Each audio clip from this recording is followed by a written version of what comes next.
అందరికీ నమస్కారం అండి. నేను మీ హేమని. ఈరోజు గురువుగారి వర్ధంతి. అది నాకు అసలు మైండ్లో కూడా లేదు. అయితే నేను ఒక వీడియో చూడగానే అయ్యో ఏంటి ఇలా ఉందా అని చెప్పి భయపడి కాల్ చేసి లొకేషన్ షేర్ పెట్టించుకొని నాతో పాటు ఒక 4 మనుషులను ఎక్కించుకొని పరిగెత్తుకుని వచ్చానండి ఇక్కడికి. గురుగారు ఏంటంటే హలో ఏంటి అందరూ మర్చిపోయారా, ఇవాళ నా వర్ధంతి అని ఆయనే మాకు గుర్తు చేసినట్టు అయ్యింది. చాలా చాలా హ్యాపీగా ఉంది. నాకు వచ్చాను, నేనేమో భయపడుతూ వచ్చాను, ఎలాగా ఏం చేయాలి అని మనుషులనది మాట్లాడొచ్చాను. తీరు ఇక్కడికి వచ్చి చూసేసరికి చాలా బాగా అయిపోయింది. గురువుగారు మా చేత అంతా పని చెప్పించేసుకున్నారు. చాలా సంతోషంగా ఉంది.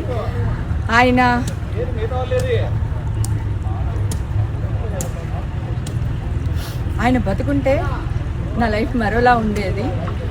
సో ఆయన చనిపోయిన తర్వాత కూడా మాకు అందరికీ గుర్తు చేసి ఇక్కడికి వచ్చేటట్టు చేశారు. ఈ రోజు నుంచి గురువుగారు నేను సినిమాల్లో బిజీగా ఉండాలి, మంచి రాజకీయ నాయకుల అవ్వాలి అని నన్ను ఆశీర్వదించండి. థ్యాంక్ యూ గురుగారు. థ్యాంక్స్ అండి.